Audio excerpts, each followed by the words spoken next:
Welcome into the Living Room Disciple podcast. My name is Nick O'Brien. I'm one of the co-hosts for the podcast, and today I'm excited to share my favorite episode from the past year, our interview with Dr. Scot McKnight.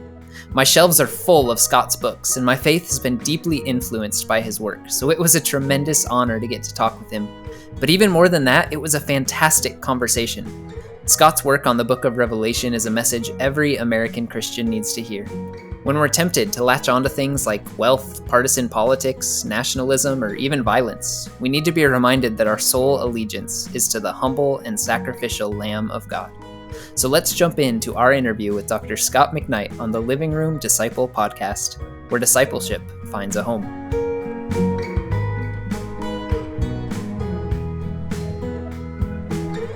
Well, I am incredibly excited to introduce Dr. Scot McKnight, who is hanging out with us today. We are incredibly excited to have you here. And if I just want full transparency, Nick, you've been going through Scot's new book on Revelation, and yes, he sent me Cliff Notes, so I'm almost caught up.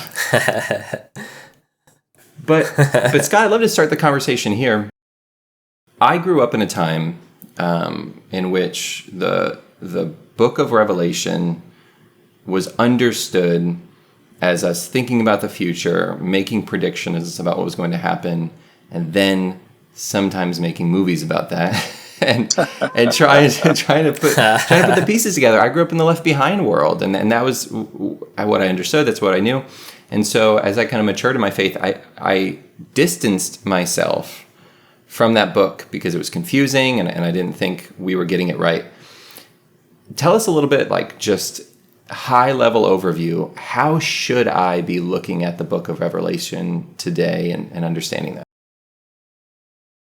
Well, Phil, you're right. There's a lot of people who feel this way about the book of Revelation, almost like it's an alienated book, and it almost like they've been abused by this book. They just feel like it's so bizarre, it can't be true.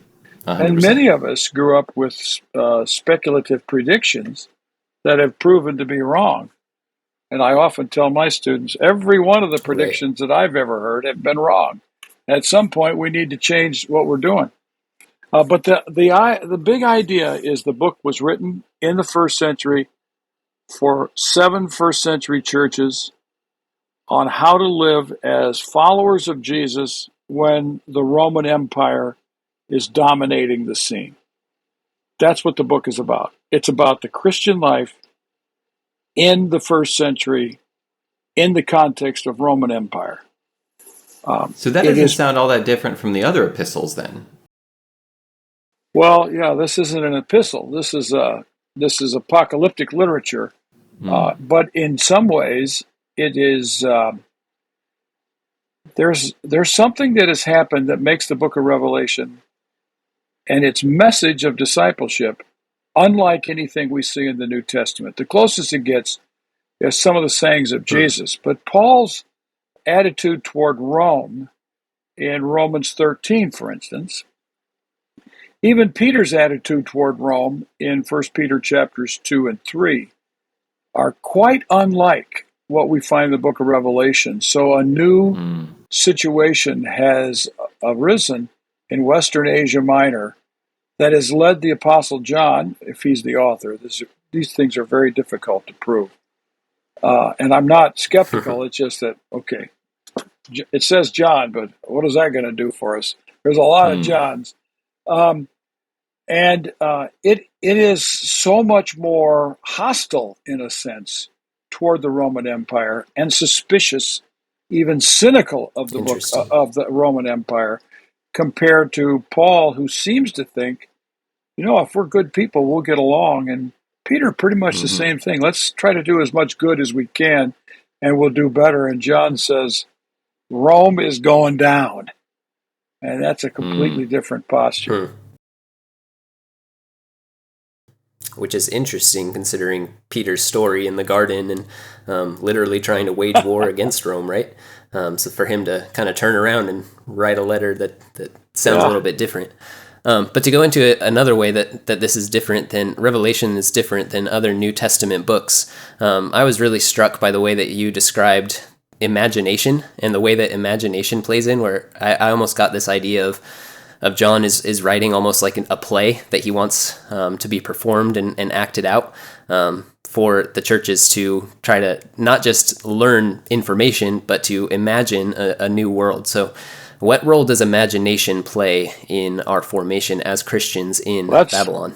That's pretty good, Nick. This is one of the big things that Cody, my co-author, who is a graduate assistant of mine and now is working on his PhD in Australia, but he lives in Canada. We talked about imagination a lot, and I got to tell you, the number of my students who grew up with Revelation and found it alienating and not just weird, but why is it in the Bible almost attitude? They were thrilled, or they are thrilled when I start talking about imagination. And here's why. John sees things all the time, and he sees visions. If we are attentive to John, and your point about like it's like a play that needs to be staged, it's clearly staged and it needs to be performed by the readers, and so that part of the staging will occur as the book is read in seven different occasions to different churches.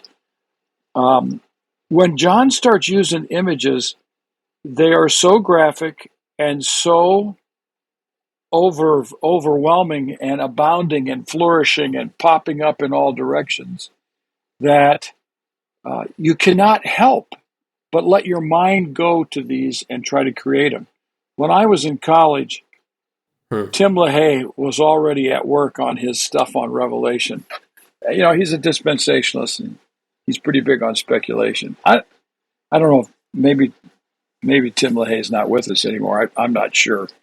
But he had a little commentary on Revelation that Zondervan published, in which he had someone draw the different figures in the book of Revelation. And I remember, even as a college student, I thought it's weird to do this, but it kind of ruins the images, because I have images in my head as I watch or read John describe the dragon and the woman, or the beast from the sea, the beast from the land, which we translate as wild things. All these different images, I have images in my head of what they look like, and no artist seems to get near them. It's sort of like watching the Chronicles of Narnia or one of the movie as a movie, when you've read the book and you've been there in your mind, and now they've ruined it for you and stolen it from you, because now when you think of Lucy, you think of this girl, or Peter, and you think of this boy. In the book of Revelation is designed to draw the listeners and readers into those images and let those images do work. That's all about imagination. And John uses his own imagination. And as John sees things, I want this to be emphasized in my classes. John sees things, but when he comes out and describes them, he cannot avoid sounding like the prophets of Israel. So the actual writing down of what he saw becomes an interpretive move of bringing in language from the Old Testament of the prophets to interpret these things. And when he does that, John is amazingly dexterous at using Old Testament images without ever quoting the Old Testament hardly. It's just all these images piled in. It's kaleidoscopic in its magnitude and vision. And I think as we read the book of Revelation, we'll do ourselves so much better if we read it and we just sort of pause, close our eyes, or look up to the ceiling and start thinking, what does this look like to me? And then read the next little scene and say, what does this look like now to me? And but Scott, how do I know if I'm getting it right? It's imagination. It's fiction in that sense. You don't. It's not about getting it right. It's letting the author's language impact you, so that you go where he goes, and you'll get an image of a dragon. For me, that's Puff the Magic Dragon. I think that right there is a huge mindset shift. It is. In the way you think about the book of Revelations, right? Like, I've always understood the book of Revelations as something to be understood.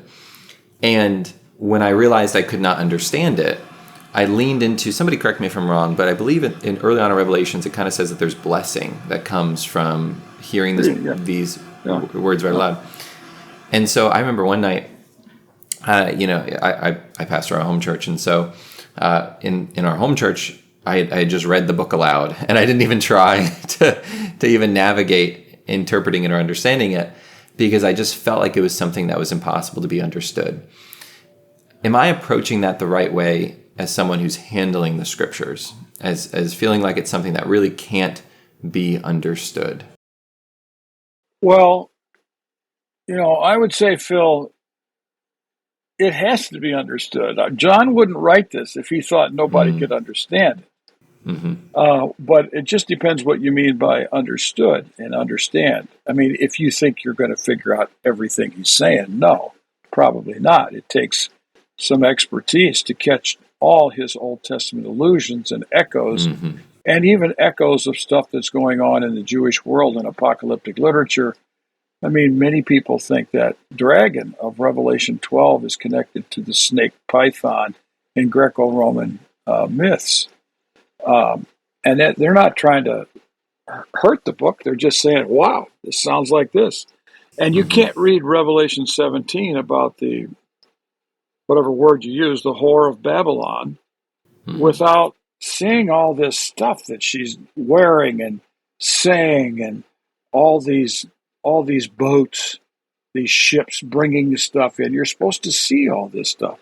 And I think that as you let those visions hit you, if you can keep the big picture in mind, you will have a really good understanding, and these visions will, and what you see and how you read it and interpret it, will contribute to a basic understanding of the book. I think, I don't want to say it's easy to understand, but I think the complexity created by all the people's speculation about the book, which is shaped by one basic idea, and that is people today are often asking, who in the world today is doing what in the characters of the book of Revelation as a fulfillment of prophetic prediction?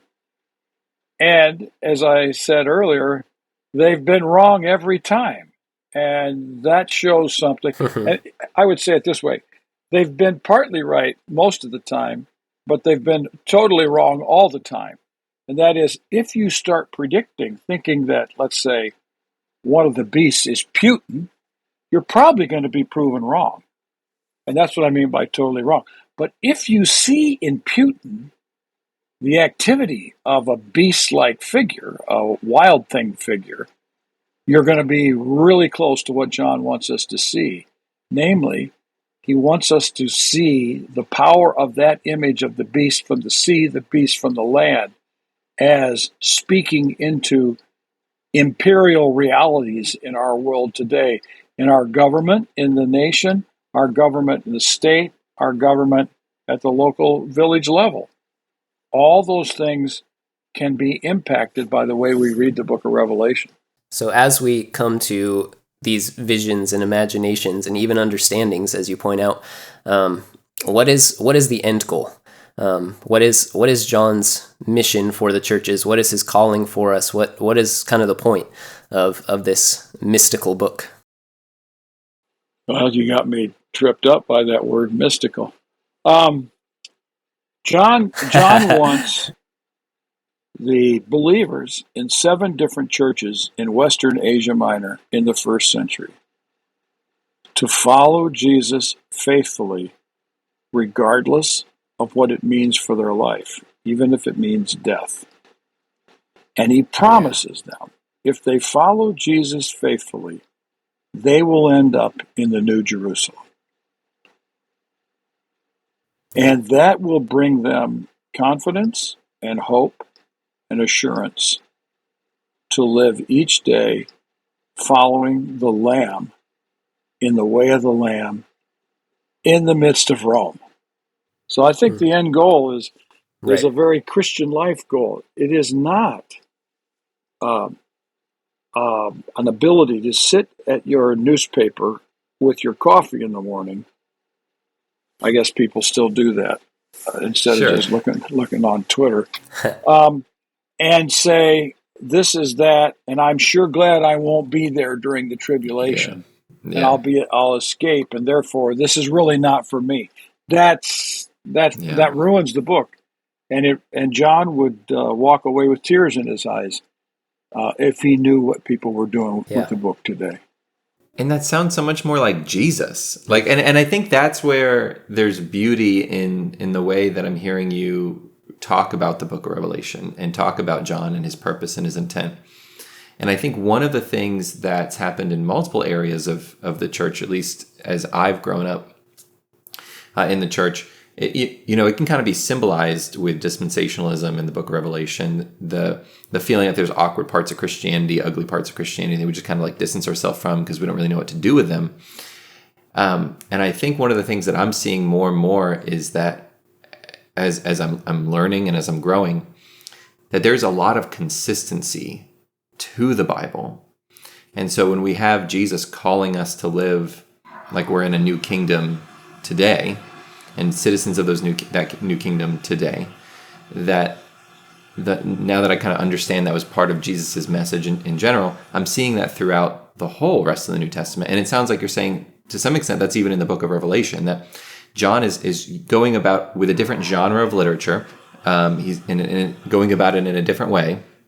He's compelling the believers then, and I think we can say the believers now, to persevere and to stay faithful no matter the circumstances. And he gives us a lot of creative imagery to motivate us towards that. Am I on track here, Scott? I think you're right. I mean, Jesus's statement, I think the earliest version is Mark chapter 8, where he basically says, take up your cross and follow me, is the very essence of the book of Revelation. However, Jesus's world was a little closer to John's world than Paul's world in some ways. Jesus' world is Jewish, Galilee, etc., some Judea, Samaria. John's world is Western Asia Minor, maybe 60 years later, 2 generations. And the environment is so different that instead of just saying, pick up your cross and follow Jesus, he chooses to use apocalyptic literature because of its dynamic imagery and its interpretive powers to shake people up into realizing that this is a cosmic battle that we're in, that God is going to win. There's a friend of mine in Texas says I think it's in the book too, but I've said it so many times I don't know where it is. Randy Harris says, here's how you understand the book of Revelation. God's team wins. Choose your team. Don't be stupid. And there's a lot to that about the book of Revelation. This emphasis on God's team winning is that justice and peace, wisdom, etc., are going to be established, and evil is going to be eliminated. Yes, it uses graphic images. It uses some violent imagery. But, I've read that in C.S. Lewis, and I've seen this in Tolkien, and I don't get particularly morally upset by bad people losing and good people winning, because that's the moral struggle of life. And I think that's what John's doing, but in first century apocalyptic categories. So it's ramped up in its violence and bizarreness. So God's team Yeah. and bizarreness. So God's team wins, don't be stupid, but let's be honest, it's a little hard to believe that a story is true, that a slain lamb is more powerful than a mighty dragon, right? Yeah. And I think, myself included, it's really hard for Christians to really get that story in their bones, as you call it, the story of everything. So what does it look like to be shaped by that story? How do we get that story to actually be something we believe and live out? Well, I do think that this requires a conversion of imagination, to use language from a book by Richard Hayes. We do need a conversion of our imagination. And it can only begin if we will soak ourselves in the Gospels and to see that Jesus wins by losing, or wins through losing. And I'm right now finishing up a little study on the Gospel of Mark. And this morning I wrote on Jesus's trial scenes in Mark 14 and 15 before the temple authorities, and then before Pilate, with Peter doing stupid stuff in the same scene, you know. Yeah. And it's that language of being tested in the most difficult of circumstances, and Jesus is faithful. He carries on with what he's called to do. He sort of admits who he is and sort of doesn't. You know, Pilate asks him, "Are you the king of the Jews?" Mm-hmm. And, you know, the say NIV makes it nice. You have said so. Well, that's not what the Greek says. It says, you say. And that's not Lauren Daigle's you say. It's a completely different you say. It is you are saying so, or you are saying. And he doesn't answer that question. But Peter fails. He just completely flops in the same moment. The book of Revelation now is in a different setting, and it's trying to get people to follow the way of the Lamb all the way to the end, with people who are more mature in their faith in some ways and who can pave the way, unlike Peter, although Peter learned, obviously. So... Yeah, I loved your use of the word allegiance. You say that the word faithfulness in Revelation can often be translated as allegiance and actually fit John's message better. So what does allegiance to the Lamb mean to you? What do you mean with that word? The normal one translation would be faith or believing, trust. But Teresa Morgan, a great scholar at Oxford University, wrote about faith in the ancient world, and especially in the Greek language as well, demonstrating that the term often means sort of a faithfulness, and it's so often connected to, let's say, political authorities, that it becomes the sense of allegiance. And then Matthew Bates has written like 4 books on this. He keeps saying this. He's a friend of mine, but he keeps kind of twisting around and keeps saying the same basic message from different angles. And I think that this is a very important contribution to our understanding of faith. I grew up where faith meant accepting Jesus into my heart. That's faith. I also came from. Yeah, that's faith. That's to believe. Mm-hmm. Well, faith in the New Testament, faith in the Bible, emunah in Hebrew, and pistis, pistuo, etc. in the New Testament, is not singular. Is not simply or singularly that initial act of trusting Jesus to be, let's say, your Savior and to surrender your life to Him, but it is also a description of ongoing faithfulness. And so I've translated the New Testament. It's coming out in June, called the Second Testament. Correspond to John Goldingay's The First Testament, InterVarsity. And I did everything I can with most words in the New Testament to use the same English word for the same Greek word. So if people are actually paying attention to those sort of niceties, they'll find a consistency in my translation they won't find, say, in the NIV or the ESV, or, you know, they're more dynamic. But when it came to pistis, I had to make a decision that I couldn't do that. And it was one that I had to surrender my basic principle on. And I moved between, let's say, trust and the faith and allegiance. But I think you will discover, and there are times when you can't tell, and so sometimes I just said it's either going to be trust or allegiance, and I just said it's time to pick trust because I wanted to balance this out as much as I could. And I don't think at times you can tell, but I think you'll find a lot of uses of the word allegiance in my translation, and it really is sealed by the fact that in the New Testament, the Jesus in whom we trust is the King. He is the Lord. He's the Son of God.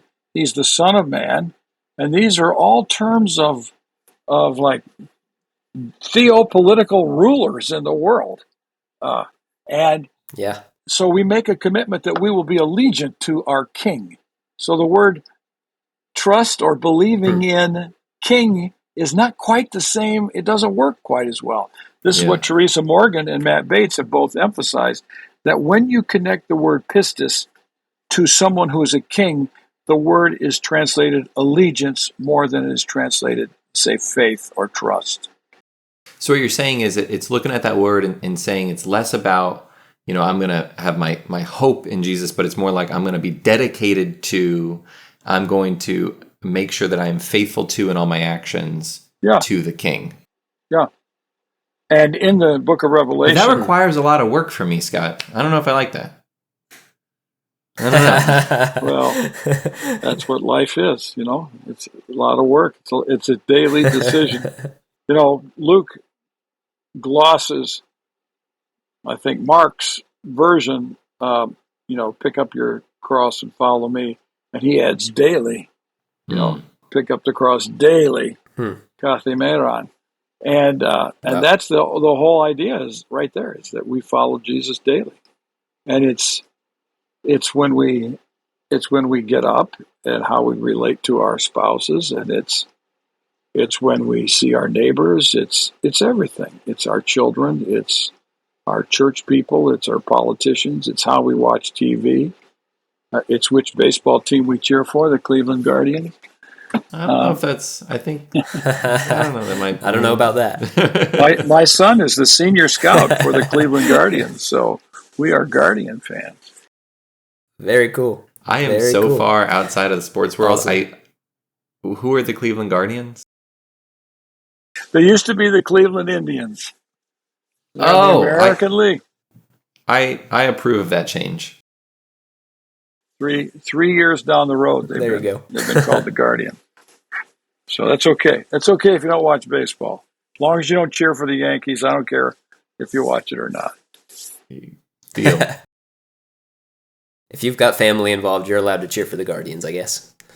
So let's shift gears a little bit. First of all, what a beautiful picture of what it looks like to follow the Lamb. But can we shift our imagination towards the evils of Babylon and the dragon and the wild things? What are some things that our imagination should conjure up when we think about those evils in our world? Well, Nick, I teach my students, especially those who feel like they've been abused by this book, or by youth pastors who scared the daylights out of them with this Apache book. Helicopters. Did you ever hear that? I've heard of B-51 bombers, B-52, B-51, whatever it is. I remember being in middle school, sitting in a study, being told that there's some sound that was like the buzzing galloping of hooves. Yeah, that's what it was. And told that was the Apache helicopter introduced into the Vietnam War. I remember that like it was yesterday. Now we have quiet drones, so it's not going to work. Didn't work out. I tell my students that when we read the book of Revelation, we begin in chapter 17 and 18, not in chapter 1. Because until they understand the problem that is facing or oppressing or swamping the churches of Western Asia Minor, which is only described in the book of Revelation in chapter 17 and 18,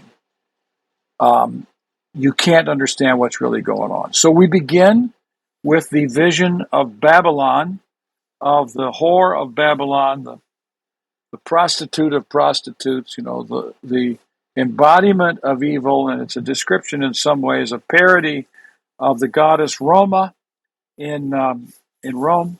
Interesting. But what we see there is, and I tell my students, it's pretty easy. If you just read that chapter 17, it bleeds into chapter 18. But if you read chapter 17 and list the major, let's say 5 to 10 major characteristics of Babylon. It's Babylon, and Babylon means Rome in the book of Revelation. It even means that in 1 Peter chapter 5. So right. I ask them, what are the major characteristics of Babylon?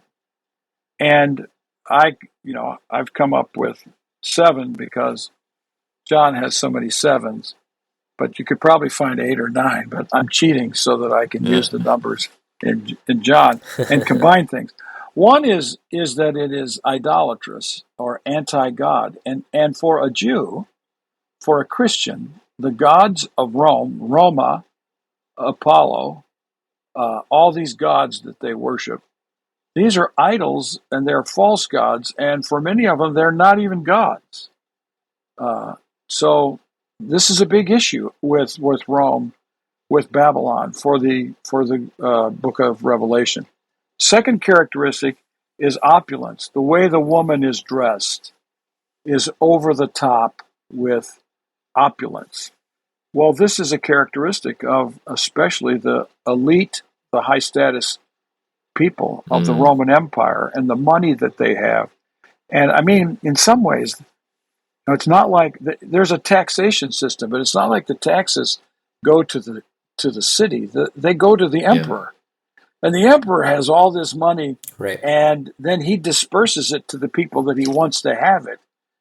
It's not like everybody's entitled to the same amount. This isn't manna in the book of Exodus. This is instead the non-distribution, the non-redistribution, the exploitation of opulence in the Roman Empire. As you're going through these, Scott, should I be, because this is what I'm doing, and I want to know if I'm on the right track, and I want to know if our listeners are on the right track. Should I be thinking about modern day equivalents of these as well? Very good. Very good. Yes, we should be. All right.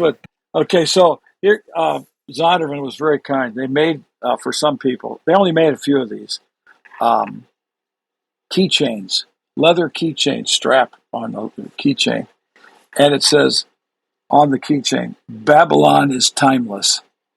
So this is one of the big things. Babylon is a trope in the book of Revelation for imperial powers that oppose God and oppose God's people.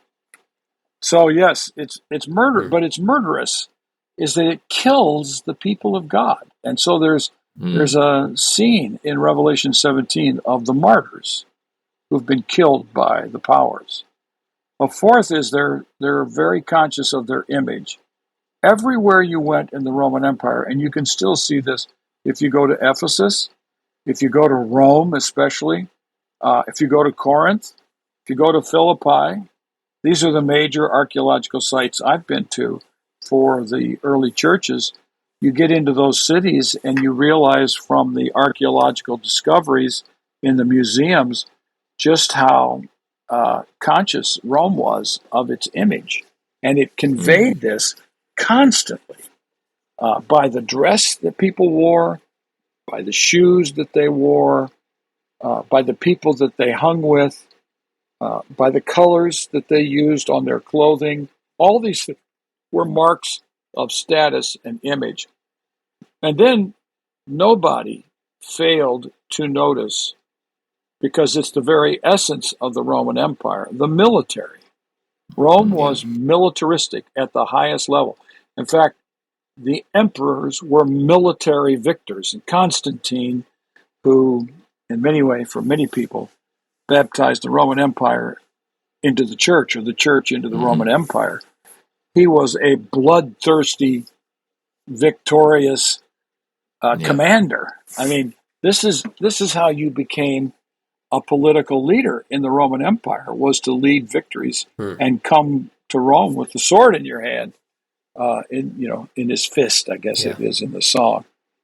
And then it is full of economic exploitation. One of the most searing images is how all these other countries that Rome had conquered were bringing all their wealth, their possessions, their resources, their products were all flowing toward Rome. Everything moved, all roads lead to Rome, but the waters, all the boats led to Rome and up the Tiber River so that they could just unload and unload and unload because of exploitation. And Which then, again is back to that imagery in the book of Revelation, where we have all the ships coming into the harbor okay. that's I'm Revelation tracking. 17. Yeah, exactly. And then one of the characteristics of Babylon in Jeremiah and in Isaiah is arrogance. It's sort of nobody's going to do anything to me attitude. We own the world. We're the greatest. And arrogance dominated the Roman Empire. They believed they were the greatest place on earth.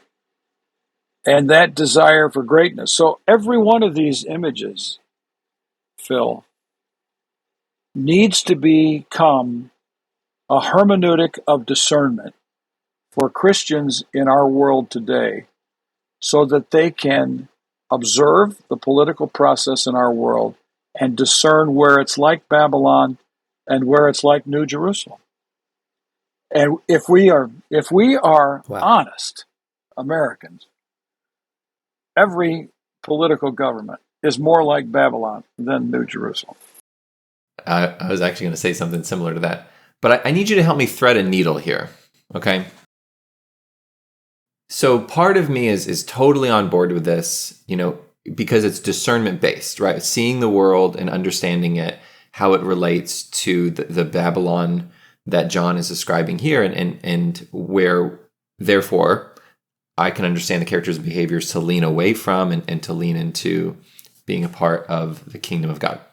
But there's this part of me that's from those days of hurt, right? Like when I was given the whole collection of the Left Behind for Kids books, and that also doesn't want to get even close to seeing the Antichrist and everything, seeing the dragon and everything, and I don't mean to be ultra controversial, but I even say, when vaccines or medications come out, the immediate, assumption that these are satanic in nature. So how do we develop true discernment and wisdom versus leaning into fear that the Antichrist is everywhere? Okay, Phil. This is the perfect question for this book. This is what we have to learn to discern is not the fulfillment of some prediction in, let's say, something Biden is doing or something Trump was doing or something Putin is doing, but the characteristics of empire at work in Biden, Trump, Putin.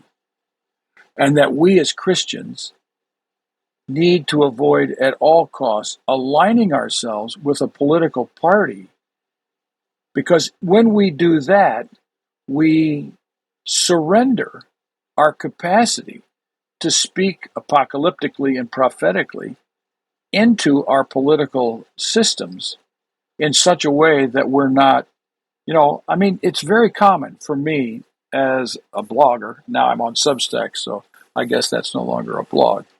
It actually is. They don't even want it to call a newsletter, I don't think, anymore. But if I say something negative about Donald Trump or Joe Biden, people will write me and say, I did not know you were a Democrat, or I did not know you were a Republican. And I want to say to them, well, you just keep reading and you realize I'm an equal opportunity critic of politicians because I want to discern Babylon when Babylon is present. So instead of seeing it as prediction, so in other words, Phil, I would say, please do see Antichrist present. not in everybody and all the time, but in Yeah. in certain processes. And don't be afraid of that. But it's not because this person is the predicted Antichrist of the beast of Revelation in chapter 13. Instead, it is a clear resemblance to those kinds of powers that oppose the work of God in our world. So the key is to keep it away from predictive prophecy and keep it at political discernment.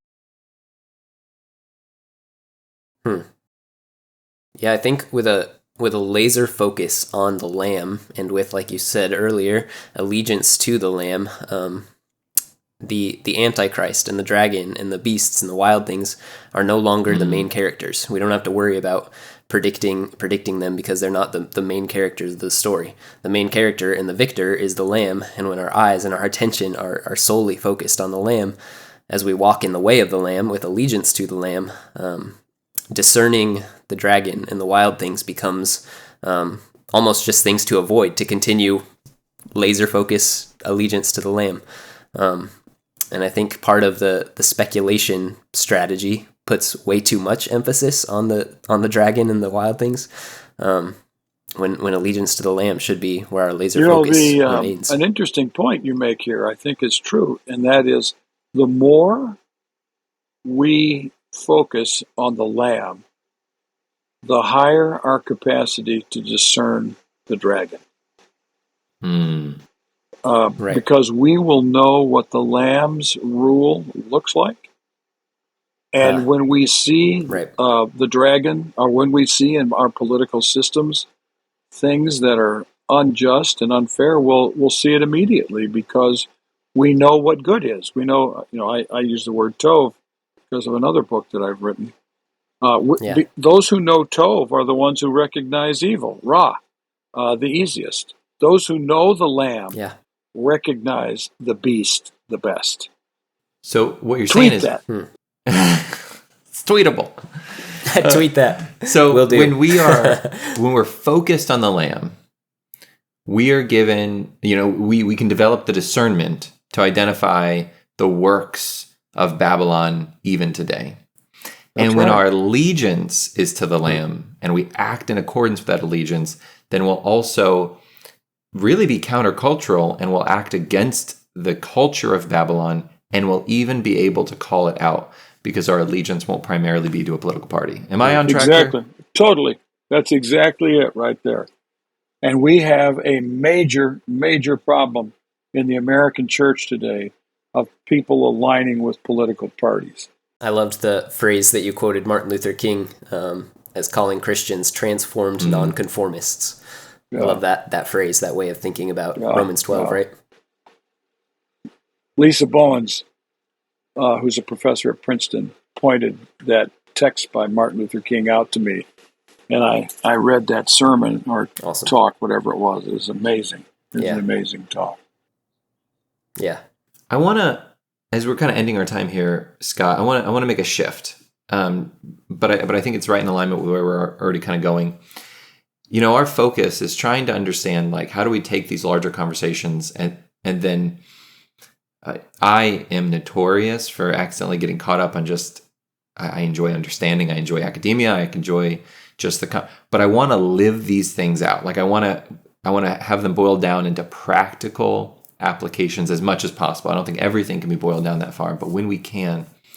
So when we say that our allegiance should be to the Lamb, and that at least in large part the book of Revelation should draw us to that vision, what are the actions of a 2023 American? And I think you started to hint at them, but I maybe kind of getting into more directly. What are the actions of a 2023 American that demonstrates an allegiance to a Lamb, the slain Lamb? 3 W's. The first one is just going to summarize what you said. The way of the Lamb. The way of the Lamb involves witnessing in word and in deed to the Lamb and worshiping the Lamb who is on the throne. Okay, let me explain. Witness is a major word in the book of Revelation. Martus is the Greek word for a witness, it becomes martyr in English eventually. And martyreo is the verb. And to witness in the ancient world is to see something or hear something and to witness to what you saw or heard. John is a witness. Jesus is the ultimate witness in the book of Revelation. He is the faithful and true witness. Okay? But it is also something not only that you saw and heard and you testified to it or you witnessed to it, it is also something that you embody in the way you live. So Jesus becomes a martyr. Other people become martyrs because they follow the way of the Lamb in the context of opposition that leads to death. Now, what dominates the Christian life in the book of Revelation, oddly, is chapters 6 through 16 are those visions of judgment that really stimulate the dispensationalists in speculating all kinds of things. What's going to happen to the earth when a third of the moon and the sun don't give its light, and all the photosynthesis starts to dry up, and now we got big problems. Those 10, 11 chapters are frequently interrupted, as is it starts in chapter 4, are interrupted by songs. Now, Brian Blount, a wonderful African-American scholar, I think he's in Virginia and New York City, not sure where he lives now. Brian Blount has a beautiful commentary on Revelation, and he also has a little book called I Need a Witness. He's an African-American who taught me to see the songs of Revelation not as hymns in a hymn book, but as spirituals being sung by an oppressed people. Mm-hmm. When we look at the book of Revelation songs and realize that they're singing this song when they are nothing but a meager minority in myriads of Romans, you got to say these people have got a lot of chutzpah. They're either crazy or something's going on here, that they think that their lamb is actually the ruler of this world when not a chance. LOL all over, all over the graffiti in Ephesus. Jesus is the Lord. LOL. All right.